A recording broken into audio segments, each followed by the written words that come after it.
And you don't sleep with every single guy that phone you. There's lots of guys that's married men, 90% of them, they just want, like, fantasies. They want, like I think there's 2 out of 15 or 2 out of 12 that you do actually have sex with. And then you get the others one that this is from BDSM, discipline, which they don't get at home. Because they can't tell their wife, listen, I want you to spank me or tie me up, or the wife will run away.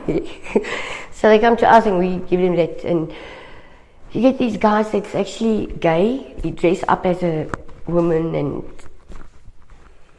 No, seriously, he's a married man. And I was sitting in Rosebank at a coffee shop and he's wearing a wig with high heels, and his wife actually passed us. Luckily she didn't notice him. Like every third or fourth month, then he'll like phone me up and then he'll tell me we must go for coffee, and he'll like dress up as a woman and sit with a handbag and makeup, and his wife passed us and she didn't recognize her own husband. It's like, you get guys that does weird shit, eh?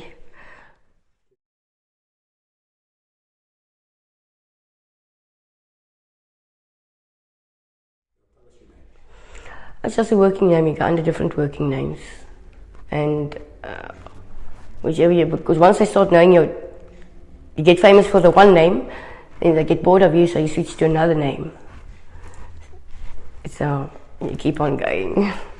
And lots of times, way back, when it started 1993, I started smoking rocks, and then in 95 I was on the streets in Hillbrow while going to school, and then after school I used to go out, and then those years we used to rob the guys, so you have to change your name quite frequently.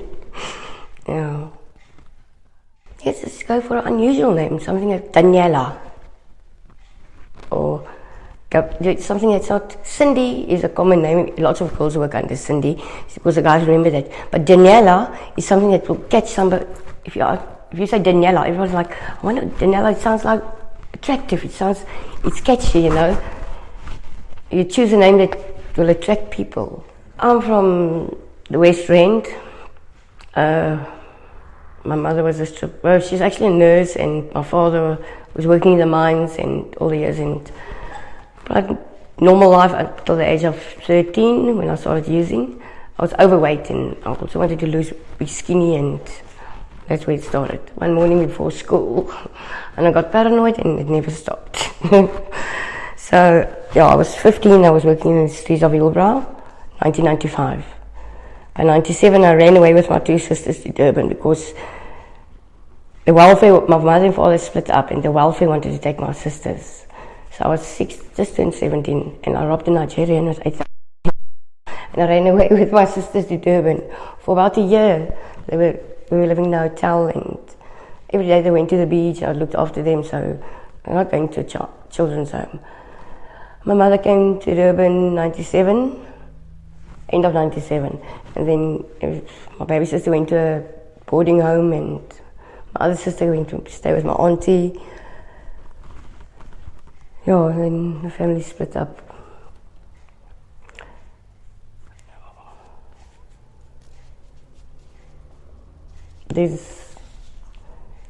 I've never,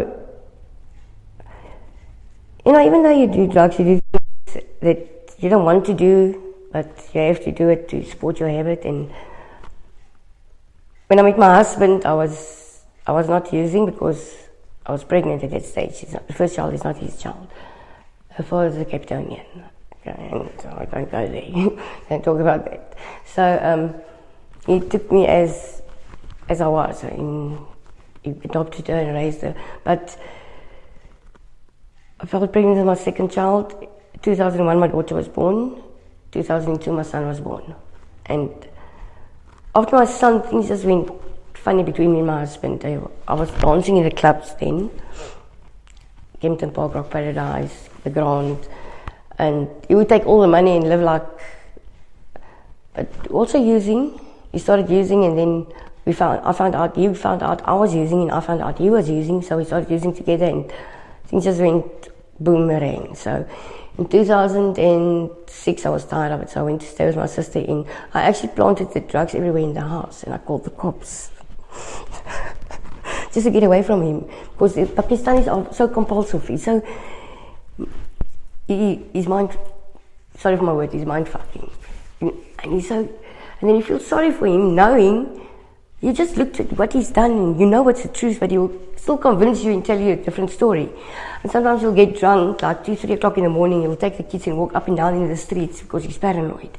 He'll lock me inside the house. At one stage when he's drunk and he goes to the casino and he loses the money, he'll like come home and put petrol in the house and lock the kids in the room and me in another room. And so I just had enough. So I went to stay with my sister and I got custody.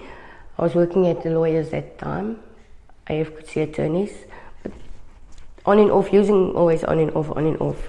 But I was clean that time, and he just lost contact with the kids. For 6 months, he never went to court. They didn't hear about him, nothing. And the one morning I came there, it was a Sunday morning, to Sultanbouw in Fortsburg, and my kids were gone. And they were gone. And somehow he paid off Appa Hawa, the house mother. As I only found out later on, I never knew it. So my drug life went on and on and on. I had a son. I gave him up for adoption because I was injecting heroin and couldn't really. And then I was working as a bar lady, trying to stay clean, but couldn't really work. 1 week day shift, 1 week night shift. So I gave him up for adoption to a family friend, and he's now 15 this year. Now, I wouldn't have given him a better life, but I regret it, but so I was on my own until 2010. I stopped heroin. No. I started smoking rocks and buttons when I was 12 and 13. I used right through until 2010. I stopped everything. And for 4 years I was doing heroin. I came back from PE. My sister got me on the bus. My sister went through a lot with me. She helped me a lot. I call in Cape Town, then I OD'd. Then she'll fly down, come and fetch me, fly up back home. 3-4 weeks later, I'm gone again. So I don't know if it's like something says, you don't want to do it, and when you're happy, and when you have money and you're doing good in life, then it's like something's just pushing you back. You don't know what it is. You can't say. Like when you leave all of it and you're having a normal life, and I don't know if it's emotions, if it's happiness or bored, or it's just a habit, a way of life. You're used to that, so you just carry on. For 6 years I was single, did my own thing, me and my daughter, and a year and 8 months ago, coincidentally, I've got a motto: you don't mix business with pleasure. You don't. And coincidentally, I met this guy. He phoned me, and his wife passed a month earlier. Somehow, we fell in love, and he looked after me, and things I didn't use, I was clean, and I really changed, and I thought it was going to carry on, but after a year and 8 months, he just woke up one morning and he told me, pack your stuff and go. Knowing I don't have a job, I don't have money, I don't have a place to sleep, nothing. For 2 nights I slept in an empty garage of a building, and I don't really want to do this, but it's surviving, Like kids were told I was dead, and 14 years later they found me on Facebook. I've been in contact every day since, sent them money and always talk to them. But one day, somebody that's going to be clever enough will invent a PPF fund, a prostitute pension fund. Because if you look at all the working girls, where do they end up? Either dead, prison, or on the streets. Why can't somebody in the bank or a nurse or a doctor get a pension? Why can't a prostitute have a pension? It's the same thing, it's like, not everybody's doing drugs. 99% of the girls do start prostitution because of drugs. They don't go in the industry clean. They get clean, but there's always something triggering in them going back. When I started I was 14 when I had my first client. And I'm 42 now. 99% of the girls that I knew back then, they're all dead or in shelters and living in the streets, begging. It's one thing I can thank God for it was I never ever ended up with staying with Nigerians. I always said, doesn't matter how desperate you are, a woman's got to have respect for your body. I mean, it's still my body, and now I'm going to sleep with a Nigerian who's going to take my money and send me to the streets. No, I don't think so. It's my money and I can do with it whatever I want. So I don't end up sleeping with dealers and staying with somebody just because I need a place. I can book my own room, and you don't need to go stay with Nigerians just for a fix. Oh, he give you a wake up and he buys you food and money. No, if you work okay with your money, you can do it yourself. There's days that I woke up hungry. I didn't have a place to sleep. In Cape Town, I slept on the beach with an old lady. And even for the Bell Park recently, like, I was clean when he chased me away. I stopped doing this job for a year, almost 2 years, and overnight, Sunday night, things were fine. Monday morning, he just told me, pack your things and go. It's not going to work. He didn't give me a £5 for food, and knowing I've got nowhere to go, nowhere to stay, no money. What did I have to do? I had to go back to what's going to keep me alive and going, surviving. Drugs. My cousin worked at the Summit Club, and we were smoking rocks. That's how she got me client, Indian guy, who paid 5,000 rand because I was still very young. And he paid her 5,000, and that's how it started. That's how the whole thing started, And then I was doing topless waitressing for a very long time at the Summit Club, not doing the business, but only waitressing. But eventually, keep your habit going. And rocks is an expensive habit. It's not cheap. You don't get rocks. I haven't touched it since 2010. I haven't touched it or a needle. I stopped heroin after 4 years of using heroin. I injected heroin. And 2010, the 23rd of December, I put down my needle. Until today, I haven't touched heroin. I'm just scared that pain you go through is worse than going into labor. It's worse than going into labor.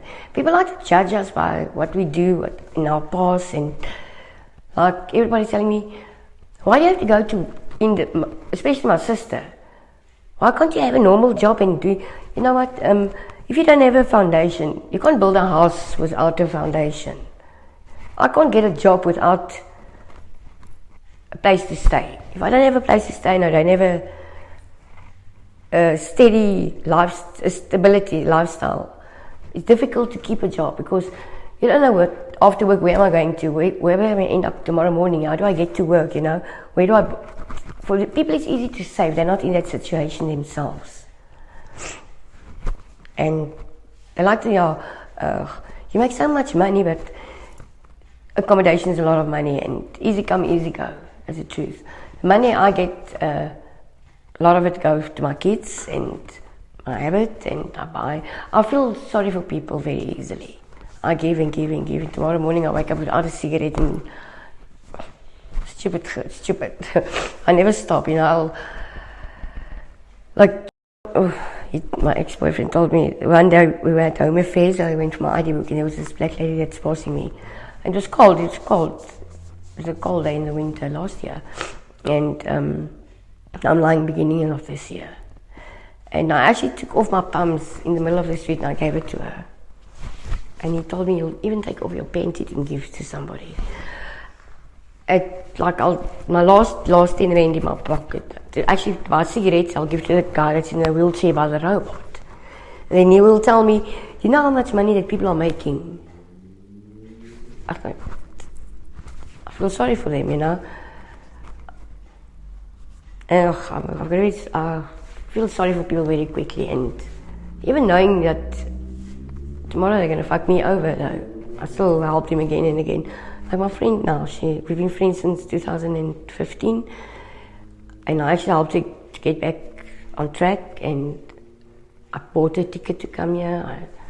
Things like that. And today she's a backstabber. She's not even. This morning I walked all the way to town. I walked all the way back. She wouldn't even help me with 100 rand for a phone. And I'm like, okay, what the hell? Let's carry on. Money makes a person funny, you know. Everybody, like when I came for the interview, they told me, oh, they don't pay you for it. It's a free YouTube channel and everybody's going to laugh at you. I don't care if people's going to laugh at me, but maybe someone's going to recognize me and want to know more. And yeah, but my mother,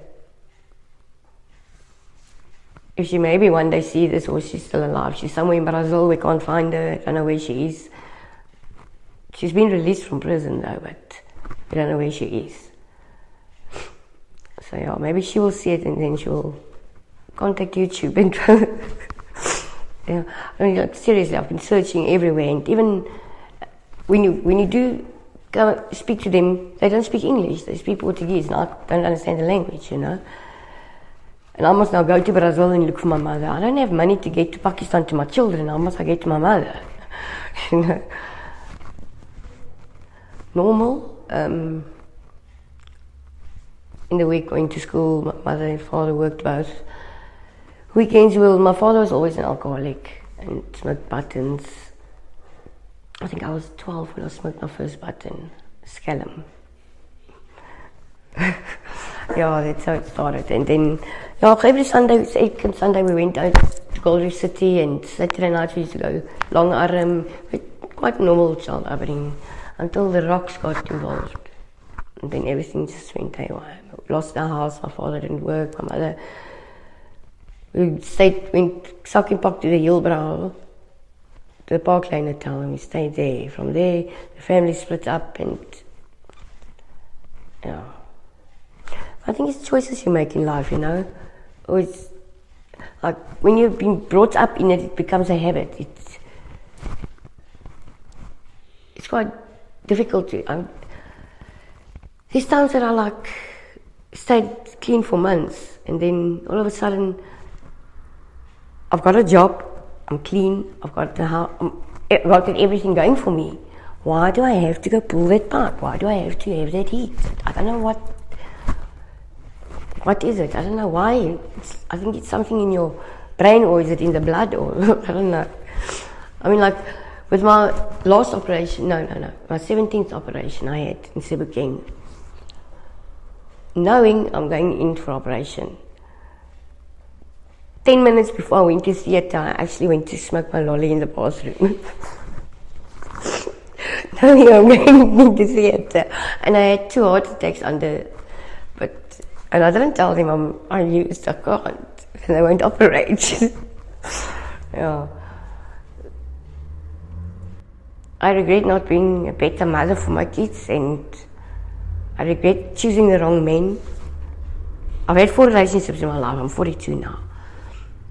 I've had 4 relationships in my life, and the best one out of all of them were the worst one, actually.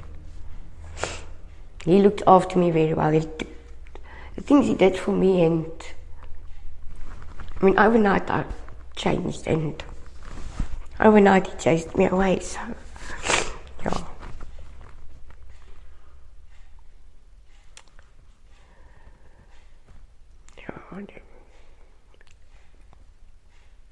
You must never get caught up in the wrong things, but it's the way you've been brought up. If your family, your mother do it, you're going to do it.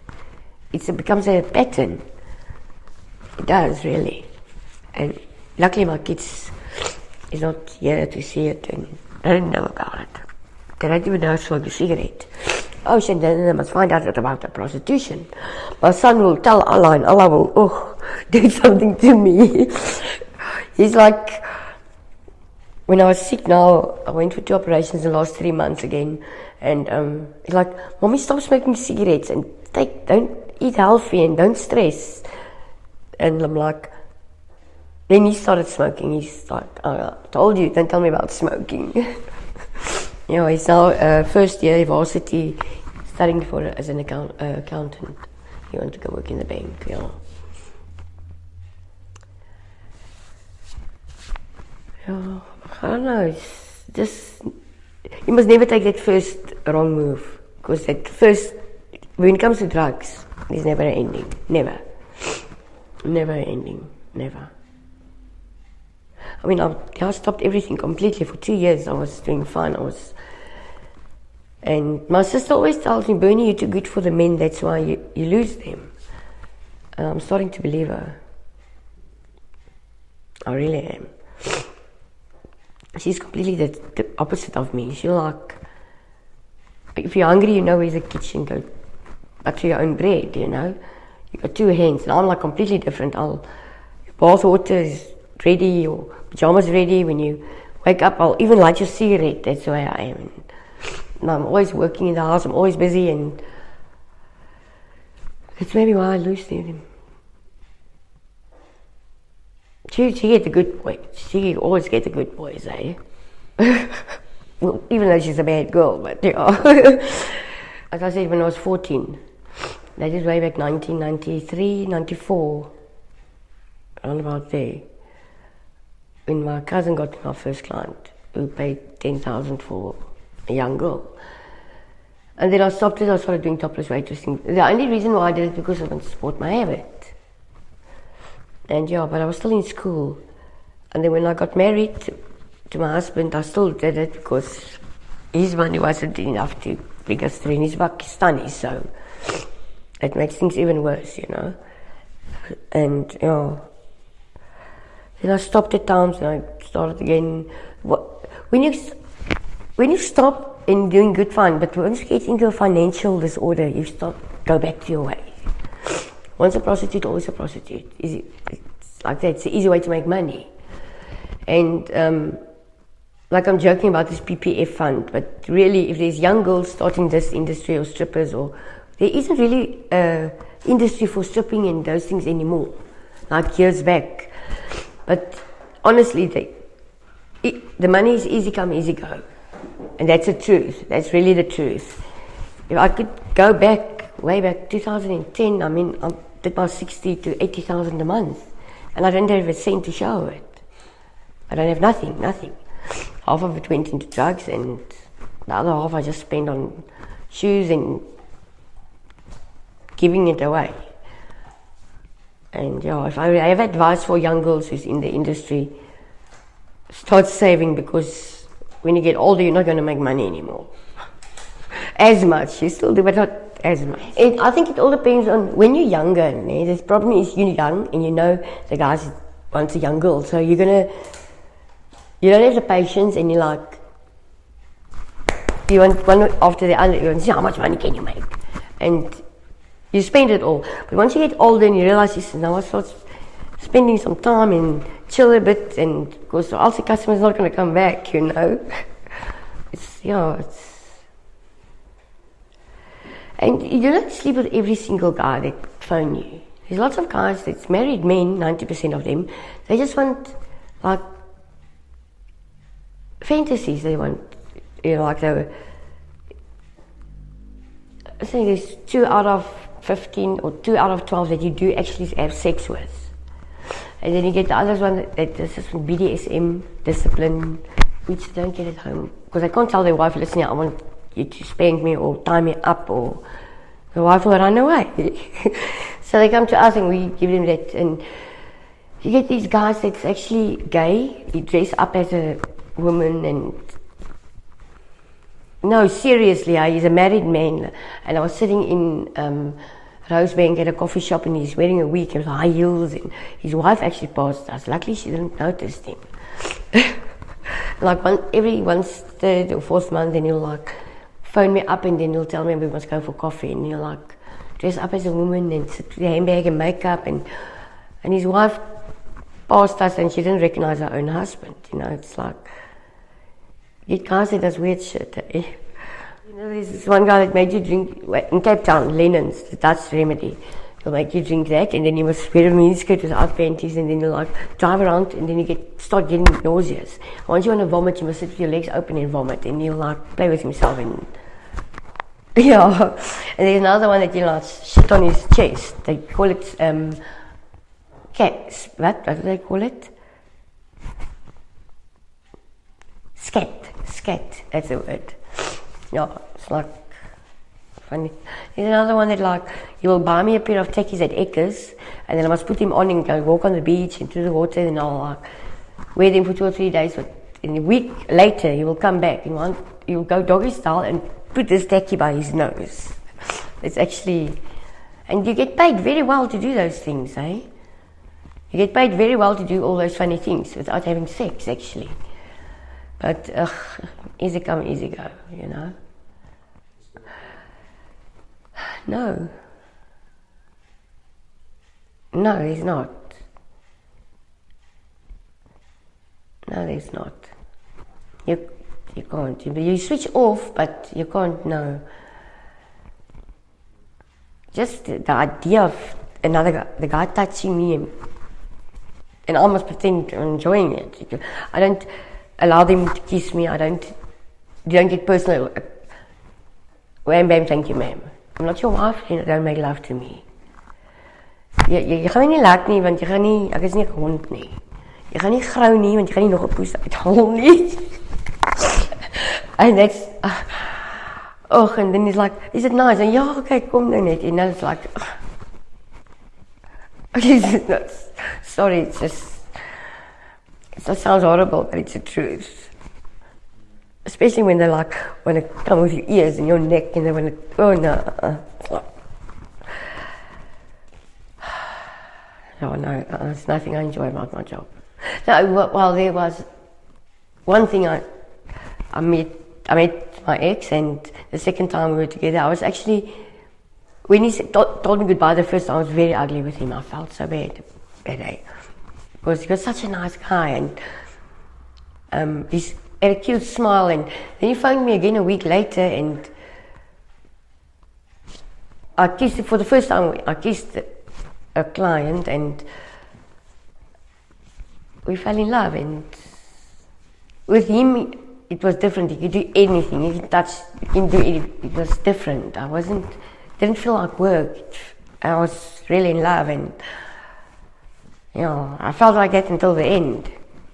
But obviously he didn't feel the same.